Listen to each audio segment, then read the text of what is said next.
Okay, today's webinar, this is a whole series that the ISD is putting on, STEM in the classroom. This one specifically is about industry connections, and we have with us Tanya Lockwood. Tanya's an instructor at Northview, and I was able to be with her on an experience she put together for her students, and we're going to talk about that and Tanya's thoughts and her students' perspective and kind of how it all went, and maybe give us some idea of how we can help other teachers put this together. So what we're going to do today is I'm going to talk briefly about Kent ISD, the services we provide, and give you a real brief STEM overview. And I'll be brief because we want to get to what Tanya has to say. Then she's going to go through the project, the objectives, planning, how she worked with the industry partners, and overall how the students reacted to it and the overall experience. So as Rick said, my name is Tanya Lockwood, and I am the visual arts teacher, one of two at Northview High School. The course that I taught and took the students on the field trip for was the creative problem solving class. And so with 16 years of experience, I've taught kindergarten through the high school level. And I think that what we have done together is something that could be adapted for any grade level. And I mentioned earlier, my name is Rick Mushing. I'm a STEM consultant with the ISD. As a STEM consultant, we develop and help implement STEM curriculum out in the classrooms. My background is in engineering, and some other services we offer in addition to having two STEM consultants. We have a career exploration coordinator. Actually, we have three career exploration coordinators, and they'll put together events like going out and visiting an industry, bringing your classrooms out and making those industry connections. We also have a career exploration consultant. His role is more the soft skills, helping students put together resumes. And he'll also help find industry connections. He does, Eric Kelleher is his name, and he'll put together industry tours for teachers and find possible presenters to come into your classroom from the industry. And with those three different services, these are just some of the resources we provide. On the very left side, you'll see for educators, teachers in industry. That's where we bring teachers out into companies, give them a feel for what's going on, and give them the kind of perspective of the employers, what they're looking for from students. Also putting together some guest speakers, and like I just mentioned, some lessons for building some soft skills. In the middle there, some resources for students. Our career exploration coordinators put together internships for students. So if that's something you're interested in doing with your classrooms, you can work with them and see what they've got in your area. Career Explorer is kind of similar, more of a job shadow at that point. And Talking Tours, the same thing, and Groundhog Shadow Day are both job shadow-like events. And then on the far right, we've got some physical resources like 3D printers, UAVs, drones, and some software coding lessons we can bring out the classroom and help you work through those. Down on the very bottom left is our contact information. If you want more information on any of those, you can also just email us at that email, and we can send that out to you. So I wanted to start just briefly with the definition of STEM so we're on the same page. When we talk about STEM, we talk about the integration of science, technology, engineering, and mathematics to solve complex real-world problems. And we truly do mean the integration is the main focus there. It's not just working on science or mathematics. It's about integrating all those disciplines to solve problems we'd actually see in the real world. And I've got below that just a little snippet about a word about words. I prefer to use the word authentic industry problem rather than real world. Authentic just seems to be a little more accurate, that we're talking about an authentic problem that an engineer or a die maker, somebody might run across in industry actually. And we always emphasize to students that we say STEM, but we consider art to be a part of STEM.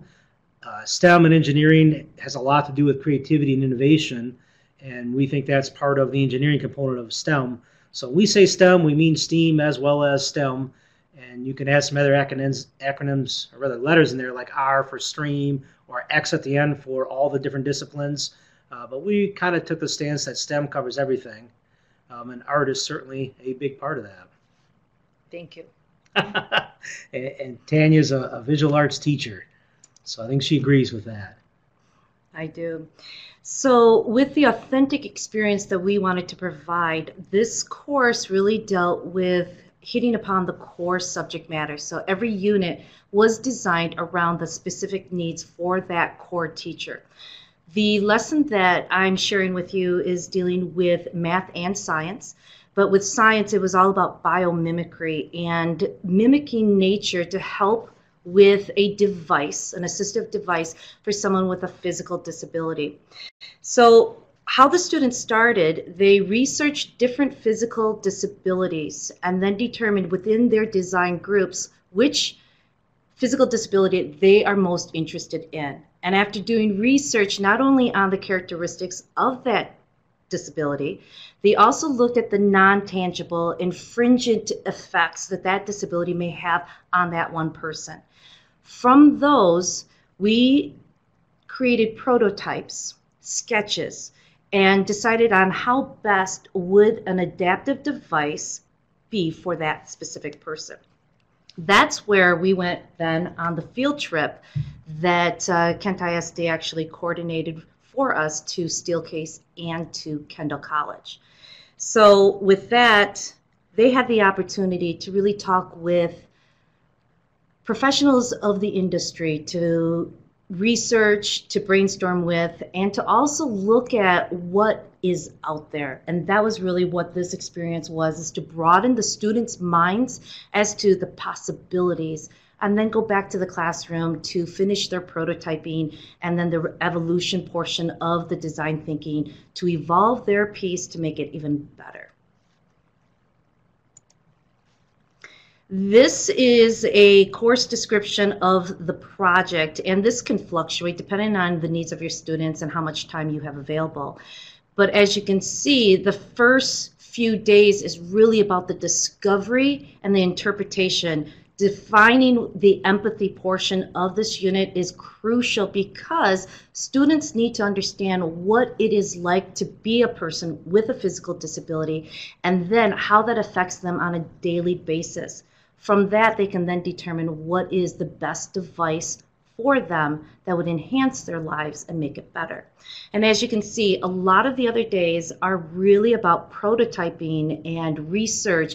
And with the IDEO design thinking process, it's a cyclical thing where you may be at one portion, but then you backtrack and you advance. So it's never just a linear thought process. It's constantly evolving and redefining itself based on new discoveries, new ideas towards that end product.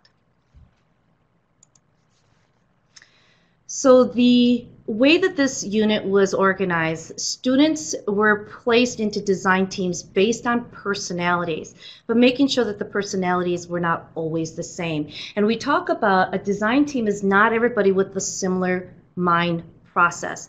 So what I mean by that is that you have people that are very organized. You have people that are introverted, because all of our individual perspectives gives us a new outlook on a situation. And in the real world, the word that Rick doesn't like, the design teams are architects, they are engineers, they're financial aid people, they are psychologists, they're social workers, because everybody comes to a situation, they look at a need through different lenses. And that's what a design really is. Design team is about looking at the holistic approach to finding a solution for that need. And part of what I like so much about that is the engineering world has recognized that a lot now, that we really need to get diverse ideas into that problem-solving process to truly get the best solution. And it's taken a while for the engineering world to get that. We've all had a very kind of mechanical mindset on things, and having that diverse mindset goes a long way. So putting new teams together like that, that mimics authentic world. I think we can say real world in that. Yeah, that works better saying real world for that. So part of the whole process then was to also do the research, figure out the data.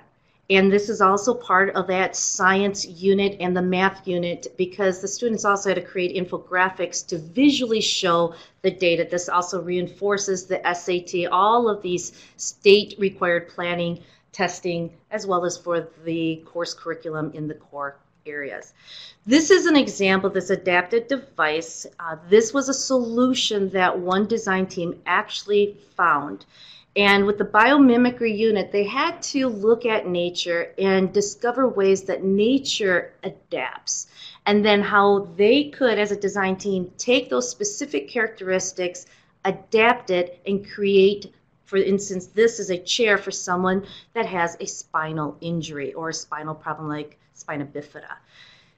This was the most exciting part because you could see how everything kind of gelled and came together in the end result. And I got to sit in on some of these presentations, and the kids were excited to deliver these.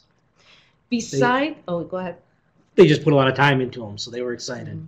One of the things that Rick talked a lot about was the form, fit, and function. Not only did these students have to have biomimicry, they had to have the data, they had to think like a scientist and look at the whole scientific inquiry process, but they had to think about the function of it. They had to think about how did it fit, and then the form, which is the aesthetics. Because if it's not pleasing to look at, not many people would want to buy it. Very true.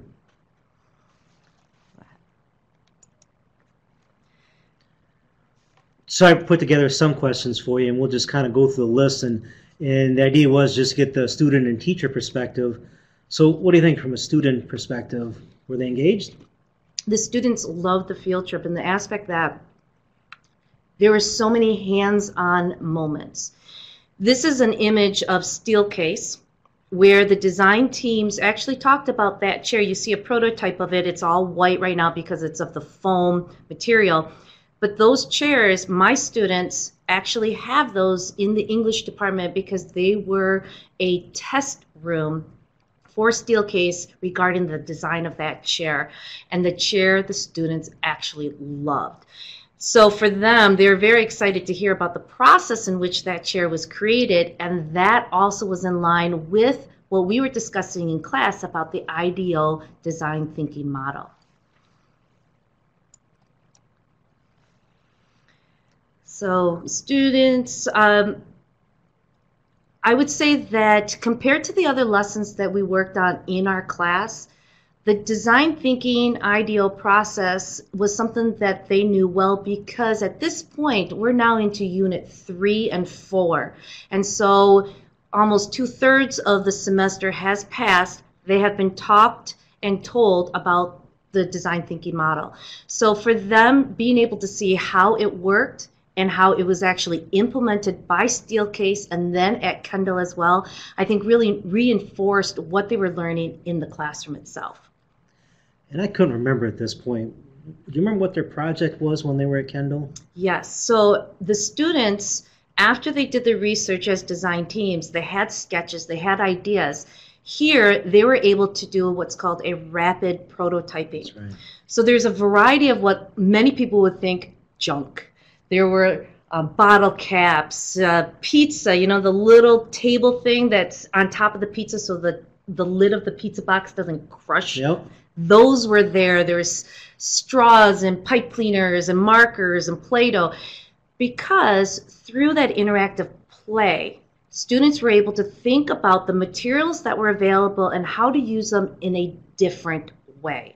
That rapid prototype, limited time, you needed to create their idea using those materials, so that way now you go from a 2-dimensional drawing into a 3-dimensional sculpture, getting the ideas flowing about possibilities. What if we use this? What if we use that? It was a lot of fun. Yeah, they did enjoy that quite a bit. They did some pretty impressive work, too, with the materials they had. They put quite a bit together. They sure did. This is an example of what the IDEO design thinking process is. There are 5 phases. In the first phase, discovery, you're basically discovering what the need is.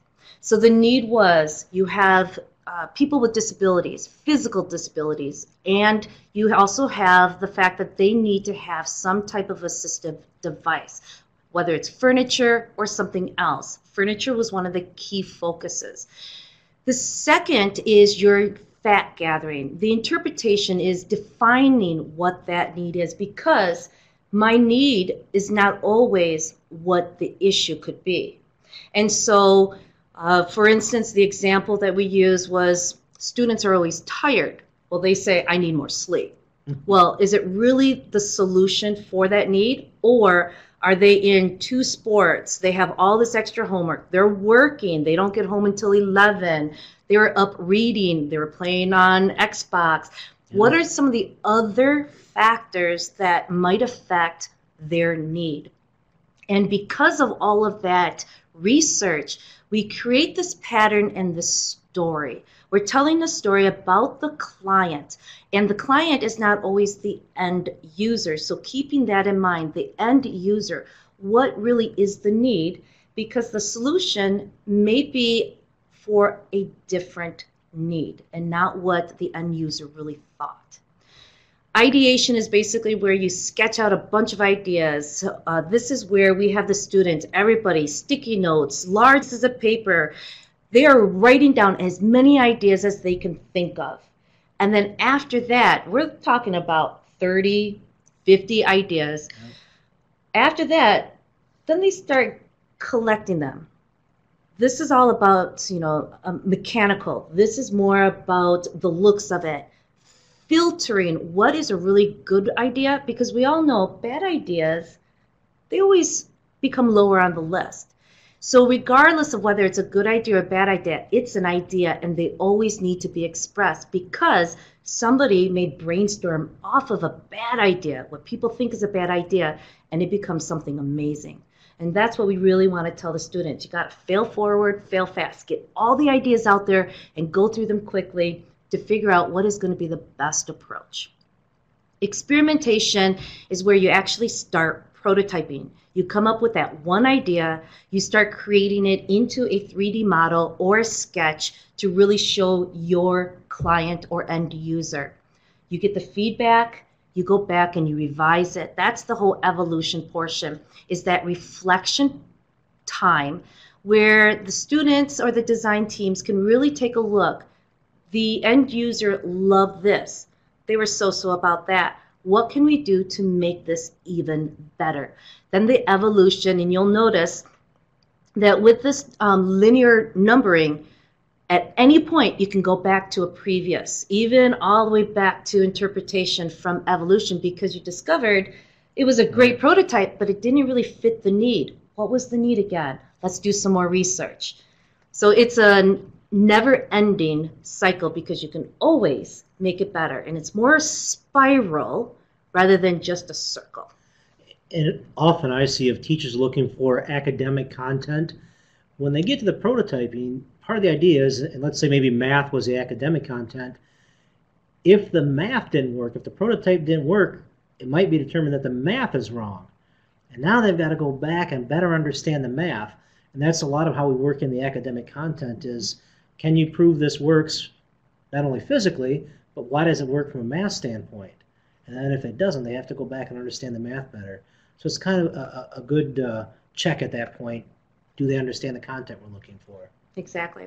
And a lot of times students will want to jump all the way to phase number 3. They want to just start sketching, but they have no idea what they need to sketch. And so that's why phase 1 and 2 are so important. Understanding the need and then finding all of the information to help define and explain the story about that end user. What is that person's life like? Because that's where that empathy portion comes into play. And then we have a better understanding of how to help and fulfill and find a solution for that need.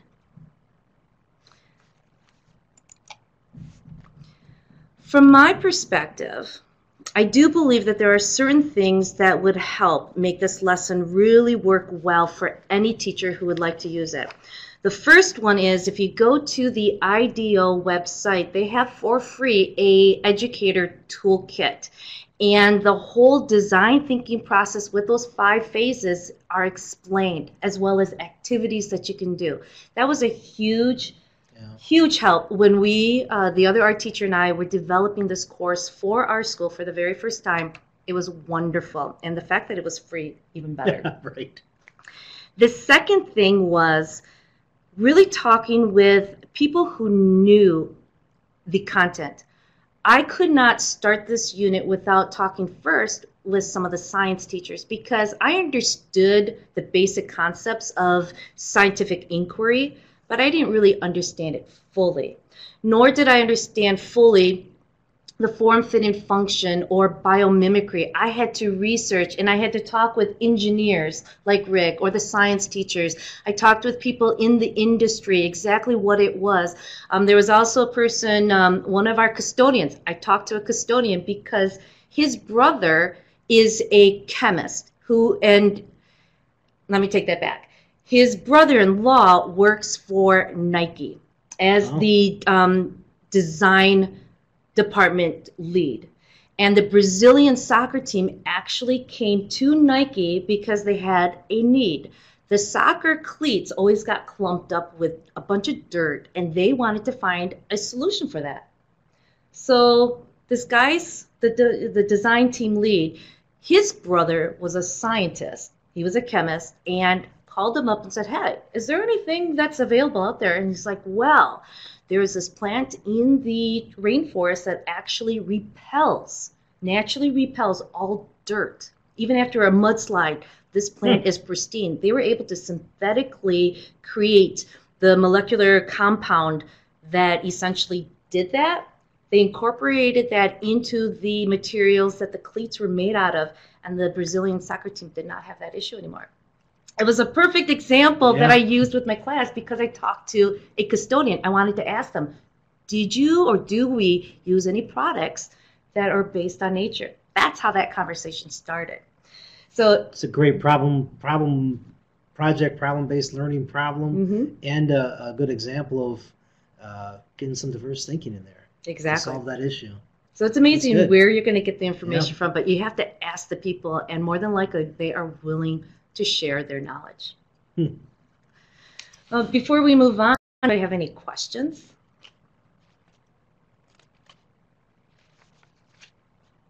Thank you, Christy. Okay, seeing none, but if you do have any questions, please feel free to type those in and we'll get right back to them. So the resources that I figured out that I needed to have this lesson be successful was definitely the internet and computer for the research portion, or phase 2 of the IDEAL process. If you have textbooks, if you have books on disabilities, those are all wonderful as well. But I found that the internet allowed the students not only to read the content that it described, but they were also able to read articles about kids who, for instance, there was one 8-year-old boy climbing a tree, fell, had a neck injury, and he was paralyzed.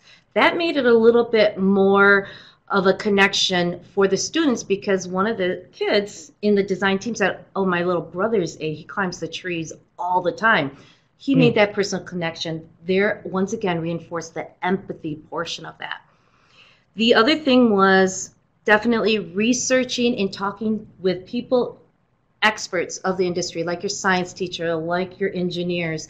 Those are always really good things to be able to have as resources. And also, Ken ISD. I was just talking. They said, hey, how about we do this? And that's how our field trip evolved into what it was. Right. Our career exploration coordinators, they've always got their ears open, looking for however we can help.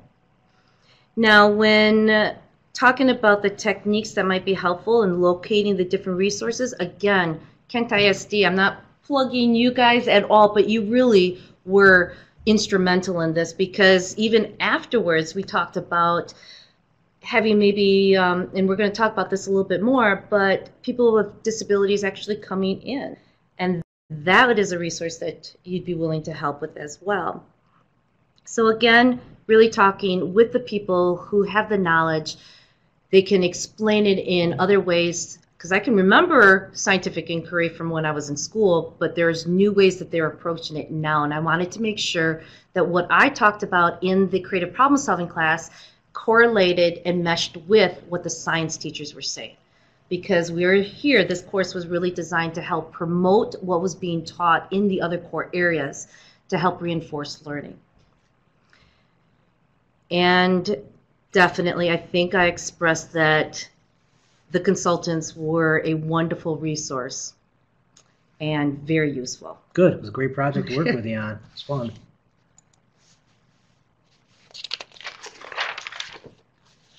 The pre-existing materials, since this was the second year that we had this course and the second time with some changes to the unit itself, what I knew that was available was the fact that Kent ISD has a 3D printer that they loan out. And part of what we wanted to do to help the students see visually what their prototype could look like was to actually print it in 3D. And so I knew that Rick had that, as well as Rick, being the engineer, was on top of all the new free software that was available for three-dimensional design work on the computer. So again, the use of a computer is really helpful. That free word again. The free. Educators, we like free stuff. You need it nowadays. Yes. So the other things that I thought was the fact that based on our relationship in the past, I could come and talk with you about an idea, and because of your contacts with businesses in the area, they knew immediately, oh, let's go with this group or that group. And it really helped to solidify and reinforce the content that was being taught in the classroom. That was excellent. I think, anybody have any questions regarding anything else from the teacher perspective?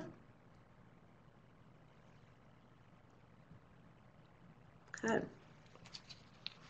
So this is the rubric that I used, and again, I wanted to reinforce the concept of form, fit, and function, the whole engineering aspect of it, because when we talk about the prototype, I wanted the students to realize that it's not just a science or an engineering issue.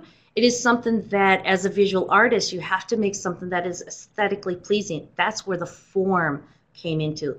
The fit, not only is it engineering, but it's also packaging. How are the people going to be able to use it?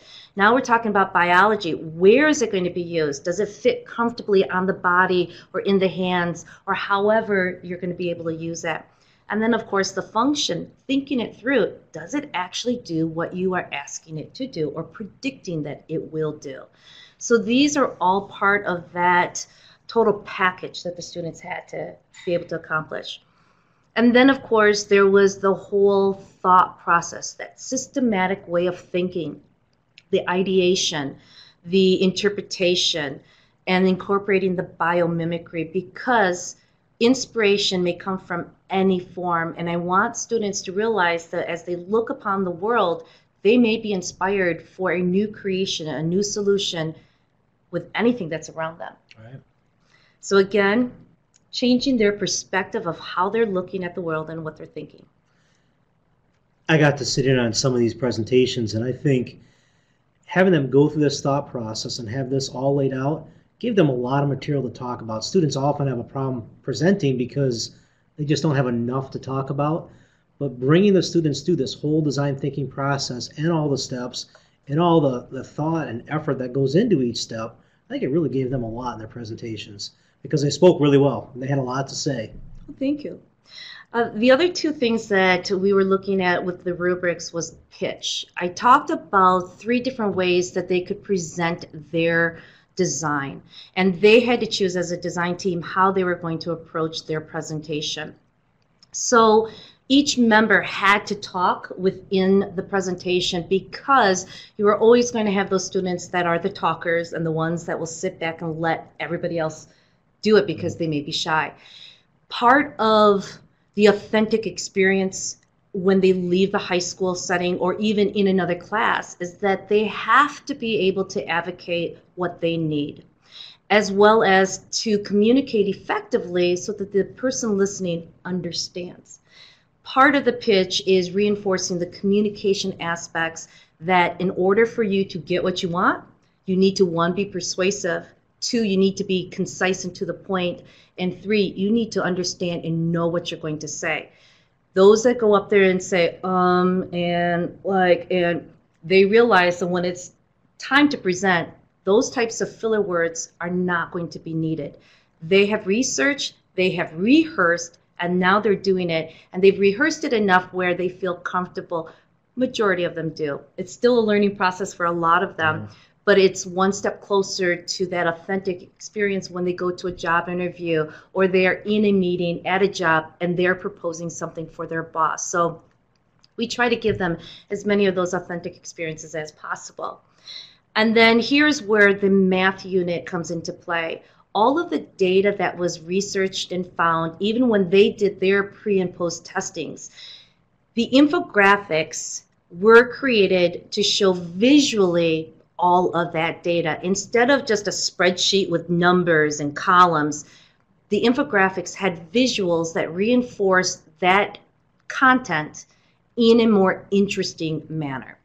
And this was something that reinforced, again, the SAT, PSAT tests, as well as what the state and national standards require for them to understand graphs, but also do it in a way that's going to be very pleasing to the viewer to look at.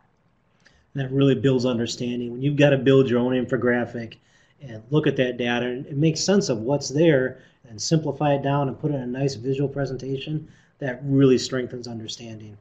And that was a good part of this project also that I enjoyed, because we don't see a lot of the infographics in the other classes. Because you've got such a strong tie to art, I think it made those graphics so much better, and the time was well spent putting those together. The students really seemed to understand the numbers, not just the pictures, but they seemed to understand the numbers they put in there. We are hoping, because again, the way that we pitched this new course to our school board was the fact that we wanted to reinforce what was being taught in the core areas, and to do it in a way that made students think in a different way, in that very consistent thought process of how they go about revising what they've learned to make it better. And so the infographics was a great way for them to showcase the data that they discovered. Does anybody have any questions?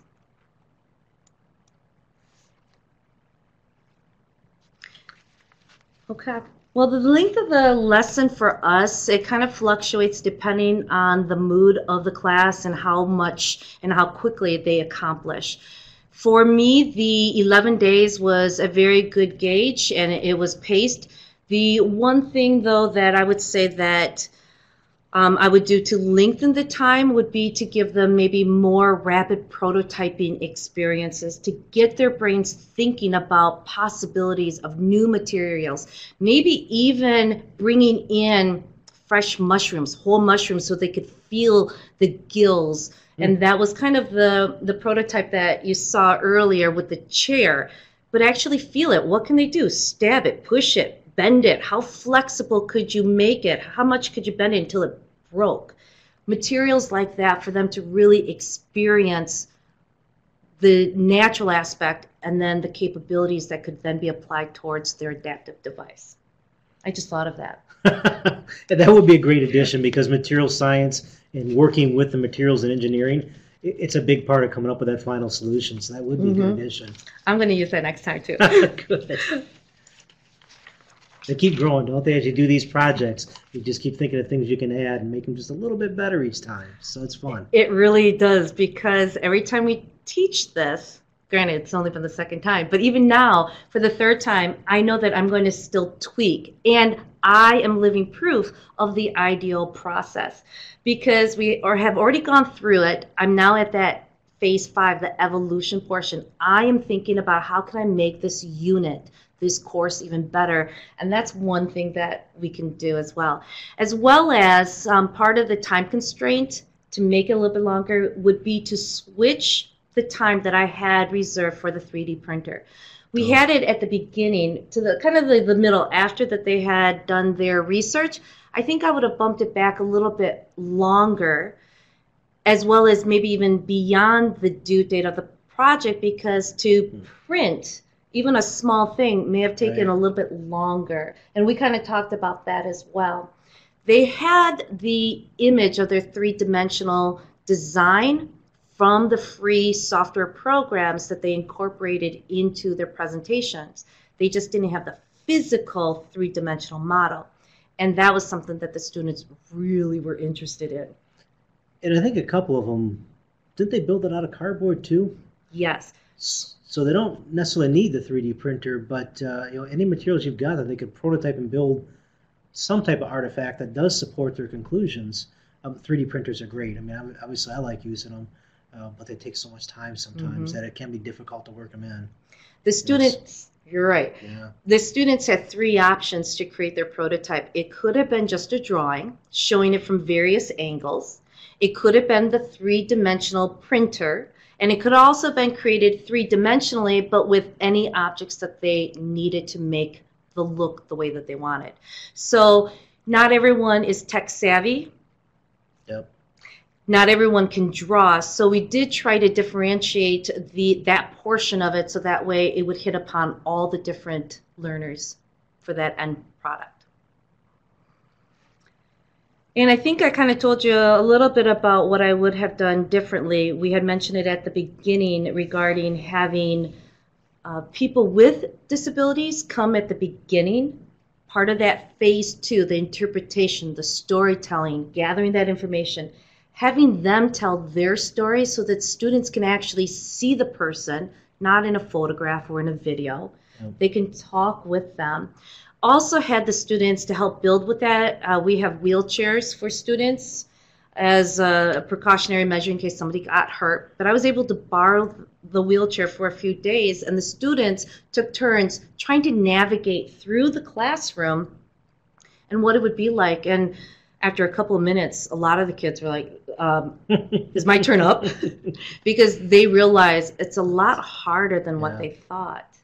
So again, really building that empathy, that is important for understanding the solution for a need. You've got to understand what the person's going through. And some of the things that I would want teachers to understand is that there's a difference between a problem and a need. A problem, sometimes there will never be a solution for it. It just is, because there's nothing you can do about it. But a need is always human-centered based. A need can have a solution because it's about us. And we can always find a solution that will help to fix a need. That would be one thing. The second thing is that there are no wrong answers. That every answer and idea that comes out is just one step closer to the right solution. And so we have this saying, fail forward, fail fast, meaning if something doesn't work, you immediately recognize it and you move on, because in the authentic world, time is money. You don't want to spend on a project 3 months and then realize, oh, this doesn't work, because you've just now used 3 months worth of money and materials, rather than 3 days, discover, this probably won't work, let's move on. Yep. So it's that rapid prototyping. Does it work? Nope, let's move on to something else. Fail forward, fail fast. So this course really, really pushes the students to understand that failure is not bad. Failure is good as long as you fail forward as well. Right. And then the person who presents the need is not always the end user, and you always have to think about the end user and how the need is going to fit them. So does anybody have any questions? You packed a lot into this structure. I sure did. There's so much there. I can talk fast. And it went great. It went great. It was well organized. You had so much involved in this project. I think the students got a lot out of it, and I could tell that in the presentations. They were involved. This was because I like the feedback and I'm always evolving. I'm in that phase 5 stage. I always ask the students and give them a survey about the unit. What would they change? What did they like? Any suggestions? And I would say 99% of the time the students loved this unit. Great. They really, really became excited. And word of mouth. Last year students talked about this project, and so the students came in, had some forewarning about what to expect, and they were looking forward to this unit. I bet they were. Well, if we have no questions, thank you very much for sharing this. We're passing this on to other teachers and seeing if we can replicate what you did. It was great. Well, thank you. I really, like I said, working with Rick and the Kent ISD was amazing. And I'm sure that if you're not in the Kent County area, you can always, any of the ISDs are probably doing the same things out there. Yep, But we can send you some help, but there's a lot of great ISDs out there too, so Yeah. they can do that. thank you. If we don't have any questions, thank you all for coming. And if you do have questions that you don't think of tonight, please feel free to email us. It will be in this presentation and is on the website when this closes also. Thank you. Bye.